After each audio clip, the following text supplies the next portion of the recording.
Good afternoon and welcome back to Stories with Don. We are reading The Horse and His Boy, part of the Chronicles of Narnia, written by C.S. Lewis.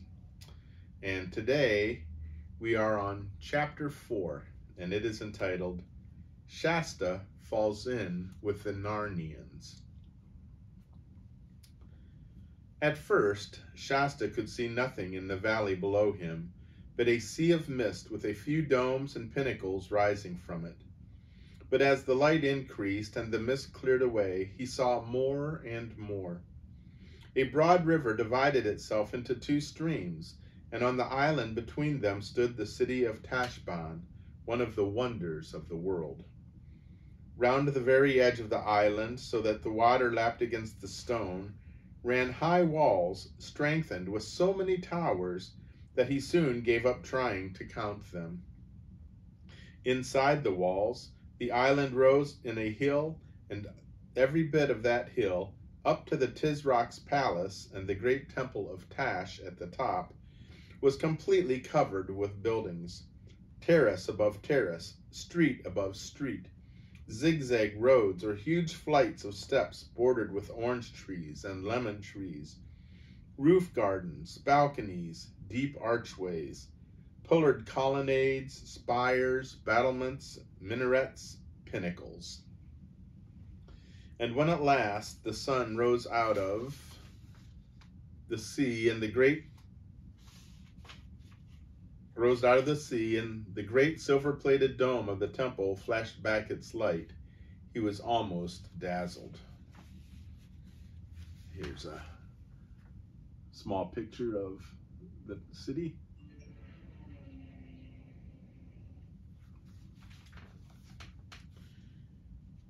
"Get on, Shasta," Bree kept saying.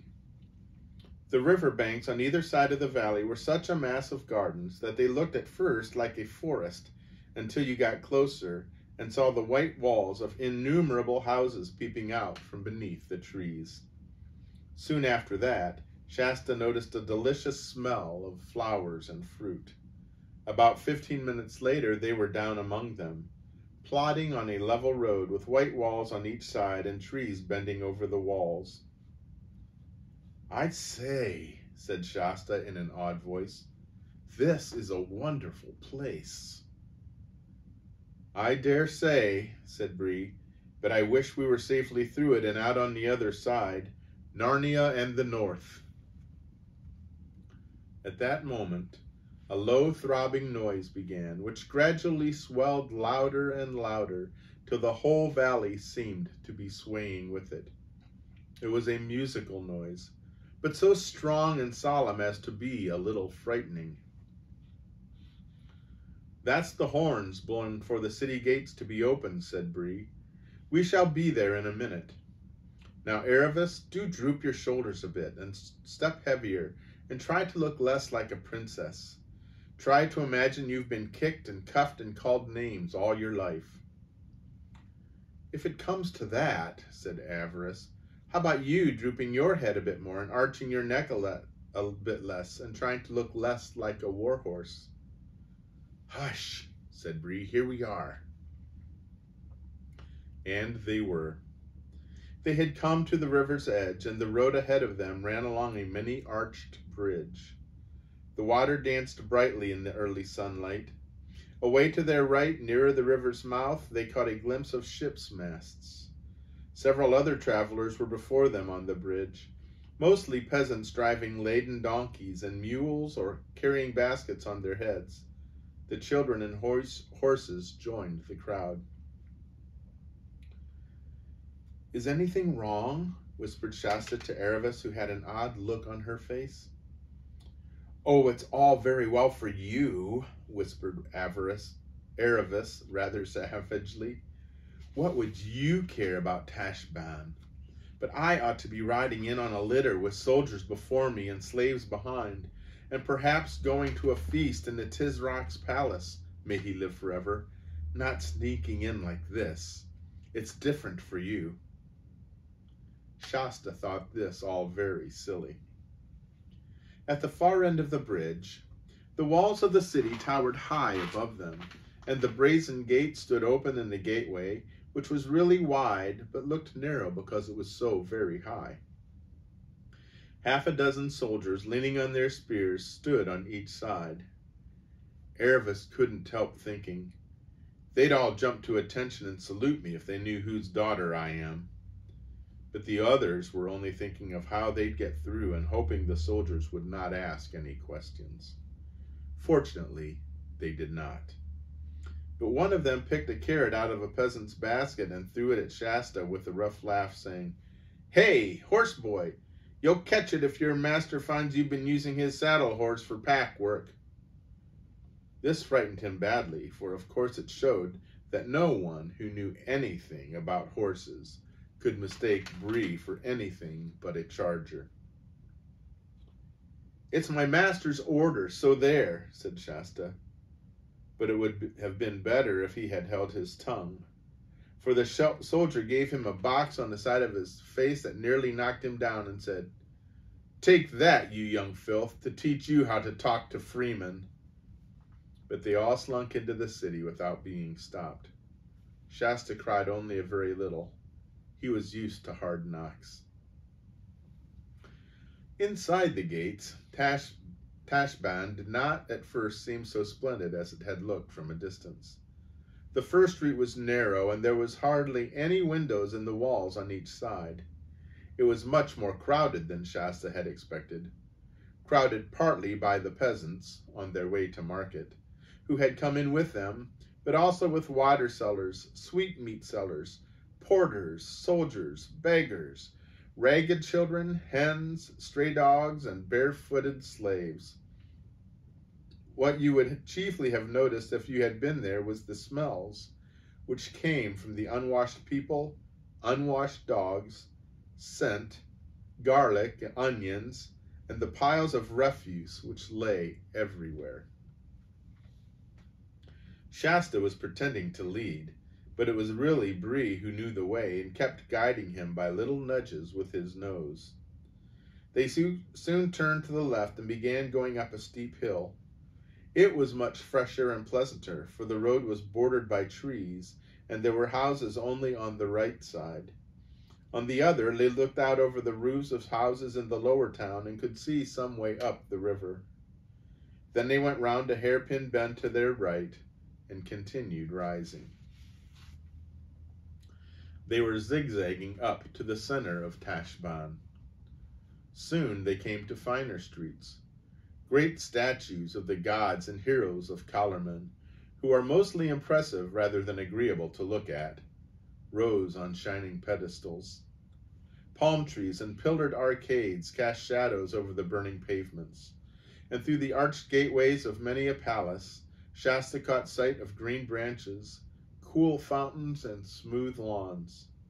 It must be nice inside, he thought. At every turn, Shasta hoped they were getting out of the crowd, but they never did. This made their progress very slow, and every now and then they had to stop altogether. This usually happened because a loud voice shouted out, "Way, way, way for the Tarkan," or "for the Tarkina," or "for the 15th Vizier," or "for the ambassador," and everyone in the crowd would crush back against the walls, and above their heads Shasta would sometimes see the great lord or lady for whom all the fuss was being made, lolling upon a litter which 4 or even 6 gigantic slaves carried on their bare shoulders. For in Tashbaan there is only one traffic regulation, which is that everyone who is less important has to get out of the way for everyone who is more important, unless you want a cut from a whip or a punch from the butt end of a spear. It was in a splendid street very near the top of the city. The Tisrock's palace was the only thing above it, that the most disastrous of these stoppages occurred. "Way, way, way," came the voice. "Way for the white barbarian king, the guest of the Tisrock, may he live forever. Way for the Narnian lords." Shasta tried to get out of the way and to make Bree go back.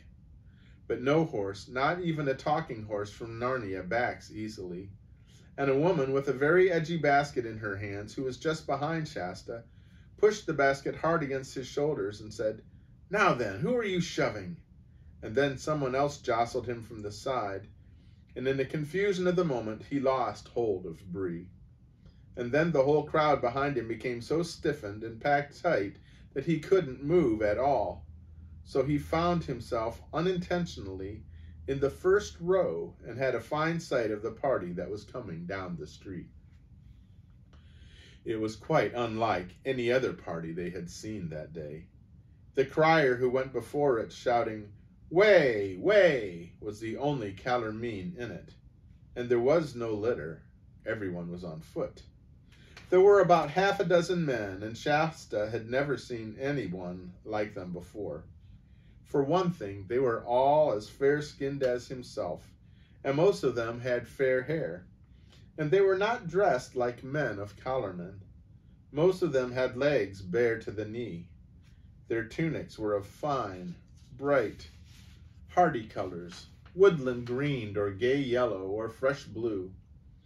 Instead of turbans, they wore steel or silver caps, some of them set with jewels, and one with little wings on each side. A few were bareheaded. The swords at their sides were long and straight, not curved like Calormene's scimitars. And instead of being grave and mysterious like most Calormenes, they walked with a swing and let their arms and shoulders go free, and chatted and laughed. One was whistling. You could see that they were ready to be friends with anyone who was friendly, and didn't give a fig for anyone who wasn't. Shasta thought he had never seen anything so lovely in his life.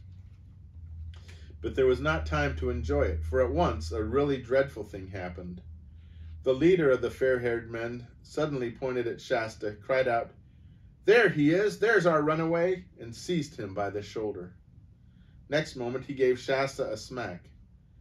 Not a cruel one to make you cry, but a sharp one to let you know you're in disgrace, and added, shaking, "Shame on you, my lord. Fie for shame. Queen Susan's eyes are red with weeping because of you. What, truant for a whole night? Where have you been?" Shasta would have darted under Bree's body and tried to make him scarce in the crowd if he had the least chance. But the fair-haired men were all round him by now, and he was held firm. Of course, his first impulse was to say that he was only poor Arshish, the fisherman's son, and that the foreign lord must have mistaken him for someone else. But then, the very last thing he wanted to do in that crowded place was to start explaining who he was and what he was doing. If he started on that, he would soon be asked where he'd gotten his horse from, and who Erebus was, and then goodbye to any chance of getting through Tashbaan. His next impulse was to look at Bree for help, but Bree had no intention of letting all that crowd know that he could talk, and stood looking just as stupid as a horse can. As for Erebus, Shasta did not even dare to look at her for fear of drawing attention, and there was no time to think, for the leader of the Narnians said at once, "Take one of his little lordship's hands, Peregrine, of your courtesy, and I'll take the other. And now on. Our royal sister's mind will be greatly eased when she sees our young scapegrace safe in our lodging." And so, before they were halfway through Tashbaan, all their plans were ruined, and without even a chance to say goodbye to the others, Shasta found himself being marched off among strangers, and quite unable to guess what might be going to happen next. The Narnian king, for Shasta began to see by the way the rest spoke to him that he must be a king, kept on asking him questions, where he had been, how he had got out, and what he had done with his clothes. And didn't he know that he had been very naughty? Only the king called it naught instead of naughty. And Shasta said nothing in answer, because he couldn't think of anything to say that would not be dangerous. "What? All mum?" asked the king. "I must plainly tell you, prince, that this hangdog silence becomes one of your blood even less than escapist itself. To run away might pass for a boy's frolic with some spirit in it, but the king's son of Archenland should avouch his deed, not hang his head like a Calormene slave." This was very unpleasant, for Shasta felt all the time that this young king was the very nicest kind of grown-up and would have liked to make a good impression on him. The strangers led him, held tightly by both hands, along a narrow street and down a flight of shallow stairs, and then up another to a wide doorway in a white wall with 2 tall dark cypress trees, one on each side of it. Once through the arch, Shasta found himself in a courtyard which was also a garden. A marble basin of clear water in the center was kept continually rippling by the fountain that fell into it. Orange trees grew round it out of smooth grass, and 4 white walls which surrounded the lawn were covered with climbing roses. The noise and dust and crowding of the streets seemed suddenly far away. He was led rapidly across the garden and then into a dark doorway. The crier remained outside. After that, they took him along a corridor where the stone floor felt beautifully cool to his hot feet, and up some stairs. A moment later, he found himself blinking in the light of a big, airy room with wide open windows, all looking north so that no sun came in. There was a carpet on the floor more wonderfully colored than anything he had ever seen, and his feet sank down into it as if he were treading in thick moss. All round the walls there were low sofas with rich cushions on them, and the room seemed to be full of people. Very queer people, some of them, thought Shasta. But he had no time to think of that before the most beautiful lady he had ever seen rose from her place and threw her arms around him and kissed him, saying, "Oh, Corin, Corin, how could you? And thou and I such close friends ever since thy mother died. And what should I have said to thy royal father if I came home without thee?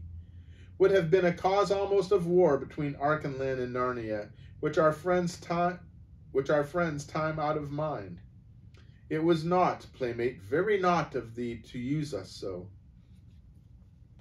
Apparently, thought Shasta to himself, I'm being mistaken for the Prince of Archenland, whoever that is, and these must be Narnians.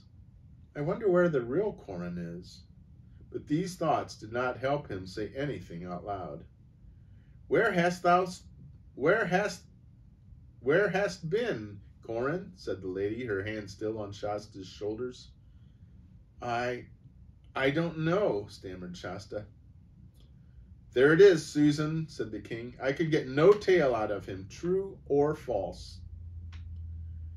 "Your Majesties, Queen Susan, King Edmund," said a voice, and when Shasta turned to look at the speaker, he nearly jumped out of his skin with surprise, for this was one of the queer people whom he had noticed out of the corner of his eye when he first came into the room. He was about the same height as Shasta himself. From the waist upward he was like a man, but his legs were hairy like a goat's, and shaped like a goat's, and he had a goat's hoofs and a tail. His skin was rather red, and he had curly hair, and a short pointed beard, and 2 little horns.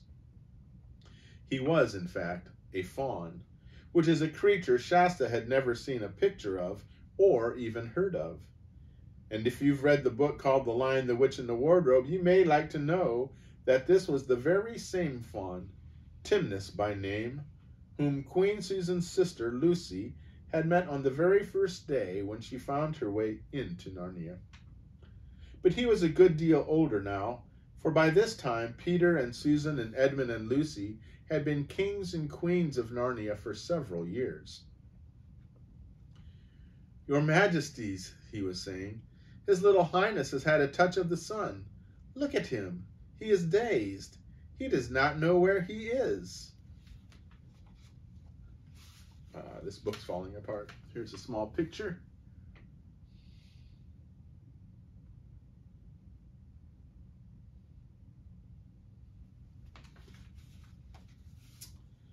Then, of course, everyone stopped scolding Shasta and asking him questions, and he was made much of and laid on a sofa, and cushions were put under his head, and he was given iced sherbet in a golden cup to drink and told to keep very quiet. Nothing like this had ever happened to Shasta in his life before. He had never even imagined lying on anything so comfortable as that sofa, or drinking anything so delicious as that sherbet. He was still wondering what had happened to the others, and how on earth he was going to escape and meet them at the tombs, and what would happen when the real Corin turned up again. But none of these worries seemed so pressing now that he was comfortable, and perhaps later on there would be nice things to eat. Meanwhile, the people in that cool, airy room were very interesting. Besides the faun, there were 2 dwarfs, a kind of creature he had never seen before, and a very large raven. The rest were all humans, grown-ups but young, and all of them, both men and women, had nicer faces and voices than most collarmains. And soon Shasta found himself taking an interest in the conversation. "Now, madam," the king was saying to Queen Susan, the lady who had kissed Shasta, "what think you? We have been in this city fully 3 weeks. Have you yet settled in your mind whether you will marry this dark-faced lover of yours, this Prince Rabadash, or no?" The lady shook her head. "No, brother," she said, "not for all the jewels in Tashbaan." Hello, thought Shasta. Although they're king and queen, they're brother and sister, not married to one another. "Truly, sister," said the king, "I should have loved you the less if you had taken him. And I tell you that at the first coming of the Tisrock's ambassadors into Narnia to treat of this marriage, and later when the prince was our guest at Cair Paravel, it was a wonder to me that you ever could find it in your heart to show him so much favor." "That was my folly, Edmund," said Queen Susan, "of which I cry you mercy. Yet when he was with us in Narnia, truly this prince bore himself in another fashion than he does now in Tashbaan. For I take you all to witness what marvelous feats he did in that great tournament and hasselitude which our brother, the High King, made for him, and how meekly and courteously he consorted with us in the space of 7 days. But here, in his own city, he has shown another face." "Ah," croaked the raven, "it is an old saying, 'See the bear in his own den before you judge of his conditions.'" "That's very true, Salopad," said one of the dwarfs, "and another is, 'Come live with me, and you'll know me.'" "Yes," said the king, "we have now seen him for what he is, that is, a most proud, bloody, luxurious, cruel, and self-pleasing tyrant." "Then, in the name of Aslan," said Susan, "let us leave Tashbaan this very day." "There's the rub, sister," said Edmund, "for now I must open to you all that has been growing in my mind these last 2 days and more. Paradan, of your courtesy, look to the door and see that there is no spy upon us. All well? So, for now we must be secret." Everyone had begun to look very serious. Queen Susan jumped up and ran to her brother. "Oh, Edmund," she cried, "what is it? There is something dreadful in your face." And that is the end of that chapter. So I wasn't expecting that, for Shasta to kind of get kidnapped by accident by the king and queens of Narnia. So that's kind of interesting. We'll have to see what happens next, what Edmund is so worried about. In the meantime, it's the weekend. I hope you have a good one, that you stay well, and may God bless you. Goodbye.